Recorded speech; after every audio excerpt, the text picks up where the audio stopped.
सावन में प्रदोष व्रत की बहुत ज़्यादा महत्व है। ऐसा मान्यता है कि सावन महीने में प्रदोष व्रत का पूजन और व्रत करने से पूरे साल के प्रदोष व्रत का हमें पुण्य फल प्राप्त होता है। सावन महीने में तो देखिए एक महीने में 2 प्रदोष व्रत पड़ते हैं। तो इस बार जो है ना 10 अगस्त को पड़ रही है कृष्ण पक्ष में, और एक शुक्ल पक्ष में पड़ती है। जो दूसरा है 25 अगस्त को है, तो 2 पड़ती है। और 12 मतलब एक साल में 24 होते हैं प्रदोष व्रत। तो अगर आप सावन महीने में प्रदोष व्रत की पूजन करते हैं और व्रत करते हैं तो पूरे साल के प्रदोष व्रत का पूजन का व्रत का आपको पुण्य फल प्राप्त होगा। हर हर महादेव। दोस्तों, कैसे हैं आप सब? आशा करती हूँ आप सब भोलेनाथ की कृपा से आप सब अच्छे होंगे।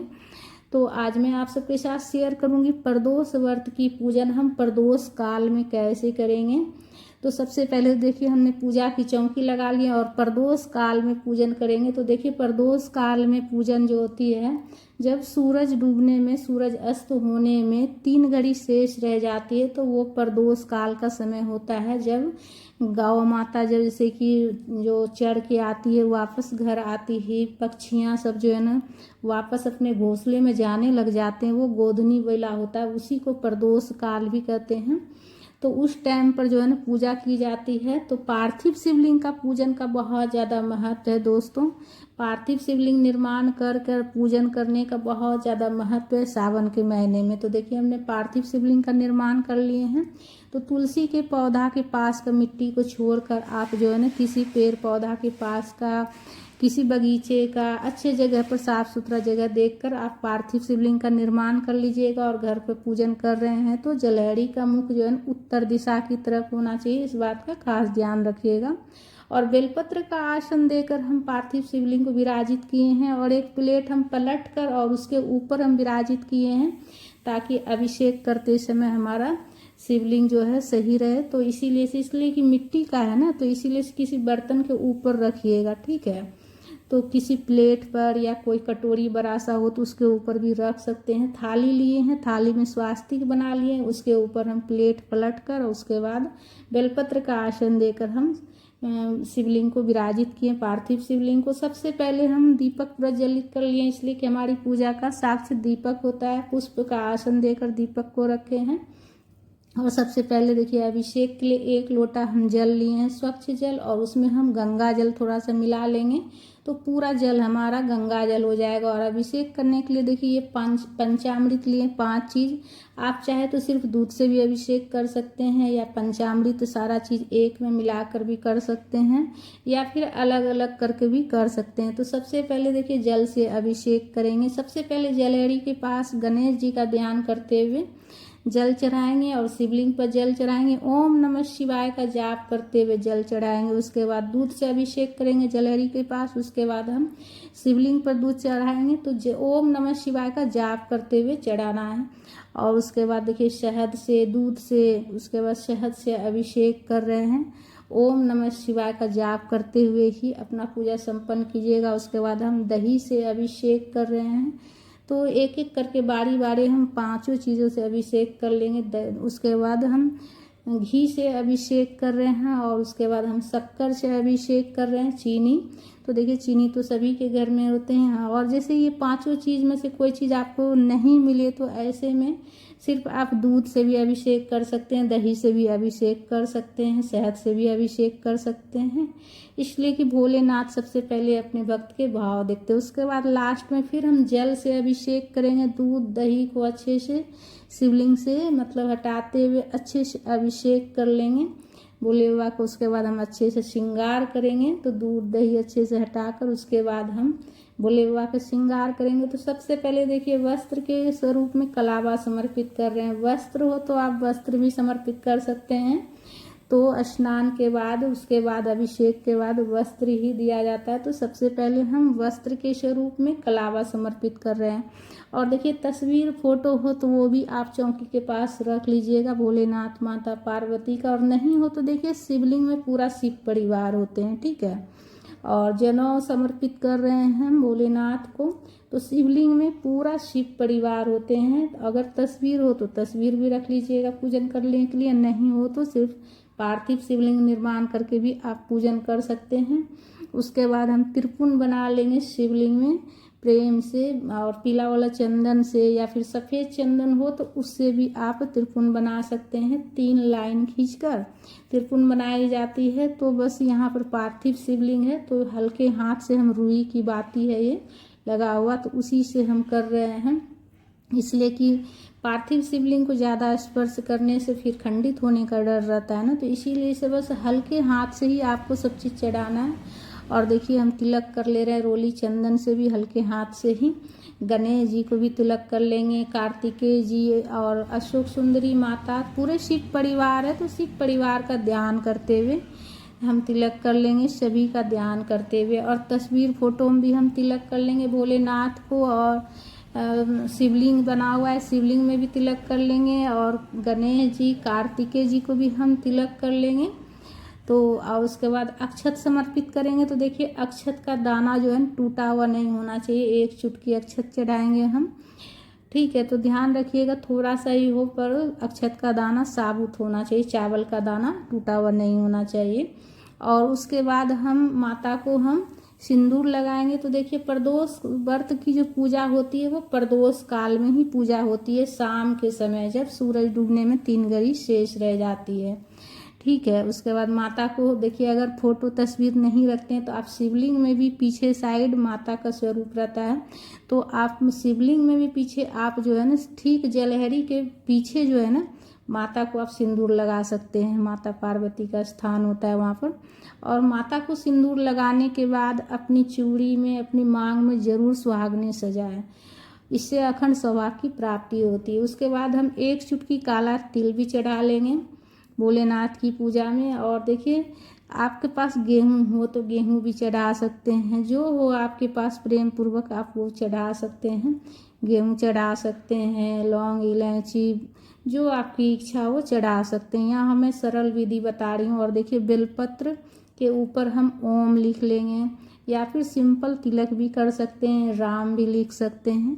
और बेलपत्र हमेशा पलट कर चढ़ाया जाता है, तो ओम नमः शिवाय का जाप करते हुए हम बेलपत्र समर्पित कर लेंगे। सम्मी का पत्ता समर्पित कर लेंगे, 1 भी चढ़ा सकते हैं, 1 से ज़्यादा आप जितना चढ़ाना चाहें चढ़ा सकते हैं, 5, 7, 11, 21 जितना चढ़ाना चाहते हैं चढ़ा सकते हैं। और कमल गट्टा देखिए चढ़ा रही हूँ, 1 मेरे पास है, 1 चढ़ाई हूँ मैं यहाँ पर, 1 भी चढ़ा सकते हैं, 5 भी चढ़ा सकते हैं, ठीक है। और उसके बाद आक धतूरा का जो फूल मिल जाए आपको आसानी से चढ़ा लीजिएगा, इसलिए कि सावन का महीना है। सावन के महीने में देखिए फूल जो है ना सभी भक्त ढूंढते रहते हैं, आक धतूरा का तो मिलना ही मुश्किल हो जाता है। तो जो अगर आपको मिल जाए तो चढ़ा लीजिएगा, और नहीं मिले तो कोई बात नहीं, इसलिए कि देखिए भोलेनाथ तो सबसे ज़्यादा मतलब अपने भक्त के भाव देखते हैं। और 1 लोटा जल से भी अगर हम पूजन कर लेते हैं तो भोलेनाथ प्रसन्न हो जाते हैं। तो जो हमारे पास है उससे हम पूजन कर लेंगे। तो जो भी फूल हो आपके पास चढ़ा लीजिएगा, जिस भी फूल मतलब आग धतूरा का ना मिले तो जो भी फूल आपके पास हो वो चढ़ा लीजिएगा। और देखिए शिवलिंग को थोड़ा सा अच्छे से सजा कर पूजा करने में थोड़ा सा मतलब एक अलग ही आनंद मिलता है, तो इसीलिए से थोड़ा सजा कर पूजा कीजिएगा फूल पत्ती से, तो बहुत ही अच्छा लगता है, मन को जो है बहुत ज़्यादा खुशी मिलती, बहुत आनंद मिलता है। उसके बाद देखिए धतूरा है तो धतूरा भी चढ़ा ले रहे, नहीं होगा तो नहीं चढ़ाइएगा, कोई बात नहीं, और अगर हो तो चढ़ा लीजिएगा, ठीक है। उसके बाद जो भी फूल मिल जाए आपको, जैसे मार्केट से आप गेंदा का भी फूल लाकर चढ़ा सकते हैं, या आपको घर में जैसे कनेर का फूल मिल जाए वो सब भी आप चढ़ा सकते हैं, ठीक है। तो जो मिल जाए आसानी से वो चढ़ा लीजिएगा। दीपक में भी पुष्प समर्पित कर लिए हैं, और माता पार्वती गौरी माता को भी पुष्प समर्पित कर लिए हैं। और उसके बाद देखिए पुष्प समर्पित कर ले रहे हैं। और देखिए इस बार इतना अच्छा दिन पड़ा है, सावन सोमवार भी है इस दिन, और प्रदोष व्रत भी है, तो दोनों व्रत एक साथ आप कीजिएगा तो आपको 2-2 व्रत का पुण्य फल प्राप्त होगा, इसलिए कि सोमवार दिन भी पड़ रहा है और प्रदोष व्रत भी पड़ रहा है, ये बहुत ही अच्छा संयोग है दोस्तों। उसके बाद हम पुष्प समर्पित कर लिए हैं, धूप प्रज्वलित करके धूप भी दिखा लिए। उसके बाद देखिए हम भोग समर्पित कर रहे हैं। सबसे पहले हम जल का भोग लगाएंगे, और फल का भोग लगाएंगे बेलपत्र के ऊपर रखकर। बेलपत्र हो तो बेलपत्र के ऊपर रखकर भोग समर्पित कीजिएगा, और नहीं हो तो देखिए किसी प्लेट में कर ही भोग समर्पित करना चाहिए, या कोई फूल पत्ता का जैसे कोई पेड़ पौधा का जैसे पत्ता हो तो उसके ऊपर भी रखकर भोग समर्पित करना चाहिए, डायरेक्ट ऐसे नहीं करना चाहिए। तो बेलपत्र है हमारे पास तो हम बेलपत्र के ऊपर रखकर ही भोग समर्पित कर रहे हैं, फल का भोग समर्पित कर रहे हैं। फल का, मिठाई का, जैसे मिश्री बतासा का भी आप भोग समर्पित कर सकते हैं। उसके बाद हाथ जोड़कर निवेदन करेंगे, हे प्रभु सब कुछ आपका ही दिया हुआ है प्रभु, ग्रहण कीजिए प्रभु। तो इस तरह से निवेदन करेंगे भोग ग्रहण करने के लिए। उसके बाद देखिए हाथ में पुष्प लेकर प्रदोष व्रत की कथा पढ़ लेंगे, इसलिए कि हमारा व्रत और पूजन तभी पूर्ण होता है जब हम कथा पढ़ते हैं या फिर सुनते हैं। तो कथा जरूर पढ़ लीजिएगा। कथा की पुस्तक नहीं हो तो आप सुन लीजिएगा किसी से, या फिर फ़ोन में भी सुन सकते हैं आप, तो सुन लीजिएगा। उसके बाद कथा पढ़ने के बाद हाथ में जो पुष्प है वो प्रभु के चरणों में हम समर्पित किए हैं, और कथा की पुस्तक के ऊपर भी हम पुष्प समर्पित कर लेंगे।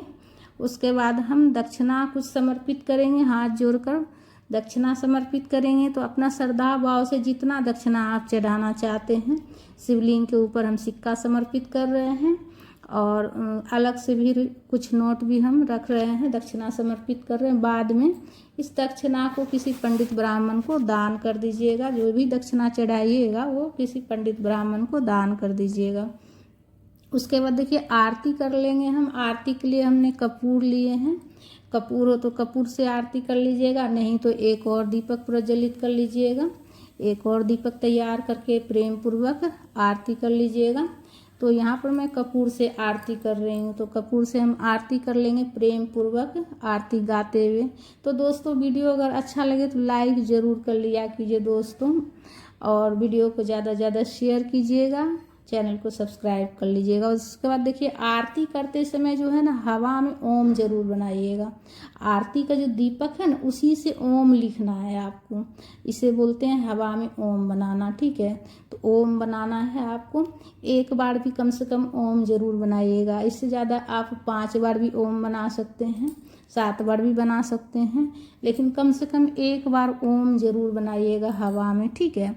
और उसके बाद भोलेनाथ की आरती गाते हुए ही हवा में ओम बनाना है आपको, ये बहुत ही शुभ होता है। उसके बाद हम आचमनी कर लेंगे, हाथ में जल लेकर आचमनी कर लेंगे, दीपक के चारों ओर से घुमाते हुए, आरती वाला दीपक के चारों ओर से घुमाते हुए जल वहीं हम थाली में ही रख देंगे, और आचमनी कर लेंगे। आचमनी करने के बाद हाथ जोड़कर सबसे पहले क्षमा याचना करेंगे कि हे प्रभु, पूजा में जाने अनजाने में कुछ भी गलती हो गया हो प्रभु तो क्षमा कीजिएगा। उसके बाद फिर प्रार्थना करेंगे, हे प्रभु हमेशा अपनी कृपा दृष्टि बनाए रखिएगा प्रभु, और पूजा स्वीकार कीजिए प्रभु। तो इस तरह से प्रार्थना करेंगे, जो भी मनोकामना है वो भोलेनाथ माता पार्वती से कहेंगे। तो इस तरह से पूजा हमारा पूर्ण हो जाता है। पूजा करने के बाद देखिए, पूजा करते करते अगर आपको जैसे रात हो जा रही है, अंधेरा हो गया है, तो विसर्जन आप अगले दिन कर लीजिएगा, इसलिए कि रात में विसर्जन नहीं किया जाता है, तो अगले दिन विसर्जन कर लीजिएगा। अगले दिन जब जैसे कि आप जब तक अगर उसी टाइम आपको दीपक मतलब विसर्जन करना है, ज़्यादा अंधेरा नहीं हुआ है, तो उस टाइम पर भी आप पार्थिव शिवलिंग का विसर्जन कर सकते हैं। लेकिन जब दीपक शांत होगा तभी आपको विसर्जन करना है, दीपक शांत होने के बाद ही विसर्जन किया जाता है।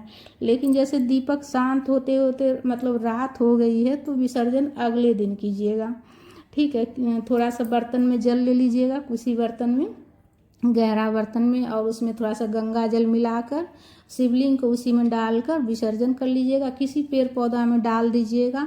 शिवलिंग पर चढ़ाया हुआ जो कमलगट्टा है और सिक्का है वो अपनी तिजोरी में रख लीजिएगा। फूल पत्ती जनेऊ सब विसर्जन करने के लिए रख दीजिएगा। जनेऊ कोई पहनने वाला हो तो ठीक है, नहीं तो विसर्जन कर दीजिएगा। प्रसाद तो आप उसी टाइम पर उठा लीजिएगा, कोई एक प्रसाद एक फल वहाँ पर रहने दीजिएगा। पूजा की चौकी सूना नहीं छोड़ा जाता है, तो एक फल कोई रहने दीजिएगा और जो है ना प्रसाद उठा लीजिएगा। प्रसाद पूरा परिवार ग्रहण कीजिएगा। तो इस तरह से आप जो है ना पूजा करने के बाद विसर्जन, दीपक शांत होने के बाद ही विसर्जन कीजिएगा। तो दोस्तों आशा करती हूँ वीडियो आप सबको अच्छी लगी होगी। तो वीडियो अच्छी लगी तो लाइक ज़रूर कर लीजिएगा, चैनल को सब्सक्राइब कर लीजिएगा और दक्षिणा को आप जो है ना किसी पंडित ब्राह्मण को दान कर दीजिएगा। फूल पत्ती सब विसर्जन एक गमला में डाल दीजिएगा, विसर्जन हो जाएगा सबका, ठीक है। विसर्जन करने के बाद जो रहेगा जल और जो विसर्जन कीजिएगा शिवलिंग, याद रखिएगा ध्यान से तुलसी में नहीं डालना है, ठीक है। तुलसी में गलती से भी नहीं डालिएगा, तुलसी में और आंवला का पौधा में नहीं डालिएगा। और किसी भी पेड़ पौधा में आप डाल सकते हैं, आसपास में पीपल वृक्ष हो तो उसमें भी दे सकते हैं, बेल वृक्ष हो उसमें भी दे सकते हैं।